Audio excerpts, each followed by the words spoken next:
उस खराब स्थिति के आने का, उस मनुष्य दिन के आने का वेट मत करो। आपको पहले ही पता चल जाता है कि मेरी अगले महीने स्थिति नहीं है। 2 महीने पहले पता चलता है कि मैं अभी EMI नहीं पे कर पाऊंगा। अब आप इंतजार करते रहते हो कि 3 EMI बाउंस हो जाए। 3 EMI का मतलब 90 दिन, 90 दिन के बाद वो हो जाएगा NPA। जब आपको पता है 2 महीने बाद मैं EMI नहीं दे पाऊंगा, तो अभी बैंक में जब आप EMI भर रहे हो तब बैंक में जाकर के लेटर दो कि साहब मेरी स्थिति आज वैसी नहीं है जब मैंने लोन लिया था, जब जैसी स्थिति थी, अगले 2 महीने बाद मैं EMI नहीं भर पाऊंगा। अब मुझे कोई विकल्प दिया जाए। बैंक क्या क्या विकल्प दे सकता है? बैंक 3 विकल्प दे सकता है। पहला विकल्प होता है आपको कुछ समय दे दे, 6 महीने का, 1 साल का, 2 साल तक का बैंक को समय देने का अधिकार है अगर आपकी स्थिति खराब हो जाती है। कई लोगों ने बताया घर में जो कमाने वाला था वही एक्सपायर कर गया, अब कहां से EMI देगा? बैंक को पता ही नहीं है स्थिति खराब है इतनी। आप फोन नहीं उठा रहे, आप उनके लेटर के जवाब नहीं दे रहे। आप बैंक को पहले ही बता दो कि भाई मेरी स्थिति खराब हो सकती है, अब मैं नहीं पे कर पाऊंगा, मुझे समय दे। या तो बैंक समय दे देगा, समय नहीं देगा तो बैंक दूसरा क्या कर सकता है? लोन रीस्ट्रक्चर कर सकता है। रीस्ट्रक्चरिंग क्या होती है?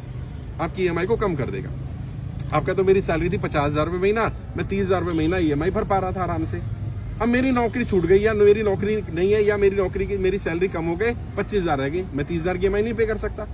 तो बैंक से रिक्वेस्ट करो कि मेरी EMI को उस रेंज में 15,000, 12,000 जितनी आप कर सकते हो उतनी रेंज में ले लेगा। इसको रीस्ट्रक्चरिंग बोलते हैं। रीसेटलमेंट कर सकता है, रीफाइनेंस कर सकता है, पुराना लोन क्लियर करके नया लोन दे सकता है आपको। आपकी EMI अब नई वाली जो बनेगी वो कम बन सकती है। एक लीन पीरियड होता है। लीन पीरियड मतलब जिसमें आपको EMI या इंटरेस्ट पे नहीं करना, ऐसा भी लीन पीरियड लिया जा सकता है 6 महीने से लेकर के 2 साल तक का। बैंक से जाकर के बात करो कि मेरी स्थिति खराब है, और जेन्युइन जो स्थिति है वो बताना। और बैंक से कुछ भी कम्युनिकेशन करो, बार बार बोल रहा हूं, बैंक से रिटर्न कम्युनिकेशन करो। बैंक क्या करता है आपको? जब भी कोई कम्युनिकेशन करता है नोटिस भेजता है। क्यों भेजता है? बैंक पागल है क्या? बैंक इसलिए भेजता है कि जब आप इन नोटिस का जवाब नहीं दोगे आप डिफॉल्टर हो जाओगे। उसके पास 5 नोटिस होंगे, वो कोर्ट में जाएगा, देखो जी हमने तो इतनी बार इनको बताया था।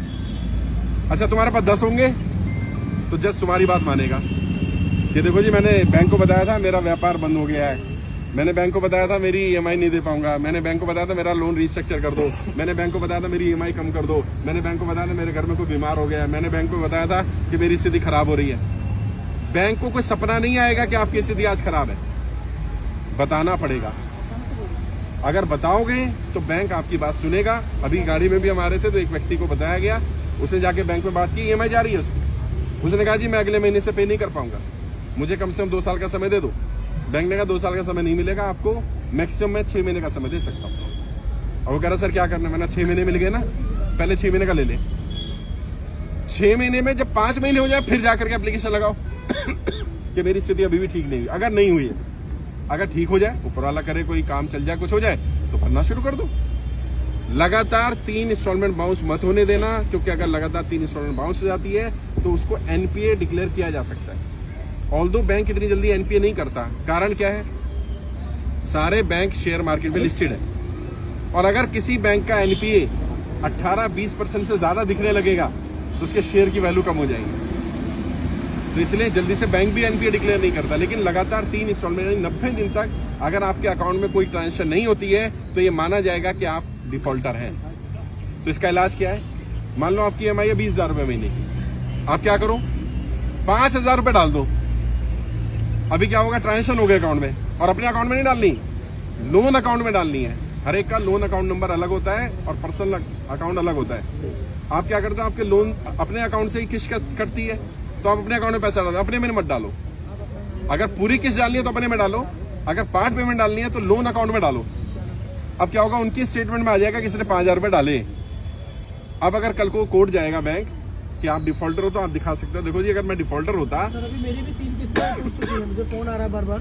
3 नहीं टूटनी चाहिए थी, अगर टूट गई तो 10 तारीख को तीसरी किस्त भी मतलब हो गई, नहीं भर पाया। हाँ अभी टूट गई, फोन आ रहा था। तो बाद में बता देता हूँ। अगर NPA हो गया है तो इसका भी इलाज है। बैंक में जाओ, रिटर्न में एप्लीकेशन, ओरल नहीं, रिटर्न में दो कि मेरी 3 इंस्टॉलमेंट बाउंस हो गई है, ये रीजन है, आगे से मैं इसको कंटिन्यू करने की कोशिश करूंगा, मुझे 3 इंस्टॉलमेंट के लिए समय दे दिया जाए। तो बैंक के पास ये भी अधिकार होता है कि वो 3 इंस्टॉलमेंट को ऐसे ही होल्ड रखे और आगे की कंटिन्यू कर दे। तो क्या होगा? आपका आगे का कंटिन्यू हो गया। अब 3 में जब थोड़ा सा पैसा है, थोड़ा थोड़ा करके 6 महीने साल भर में वो 3 क्लियर कर दो। फिर भी अगर 3 क्लियर नहीं होते तो कम से कम 1 जरूर क्लियर कर देना। 90 दिन डिफॉल्ट नहीं होना चाहिए एक फाइनेंशियल ईयर में। अभी जैसे अप्रैल 31 मार्च तक है फाइनेंशियल ईयर, इसमें नहीं होगा, अगले साल में फिर आपको 90 दिन का समय मिल जाएगा। तो बैंक से बात करो, कम्युनिकेट करो। अभी आपने ट्रेनिंग अटेंड कर ली होगी, मुझे नहीं मालूम करी कि नहीं करी, अटेंड करो। उसमें कर्जे से बाहर निकलने के 20 से ज्यादा तरीके बताए गए हैं। कोई ना कोई तरीका आपके काम जरूर आ जाएगा। आप अपने स्तर पर भी लड़ाई लड़ो, मैं भी लड़ रहा हूं, साथ मिलकर के लड़ाई लड़ेंगे तभी सफलता मिल पाएगी। अगर आप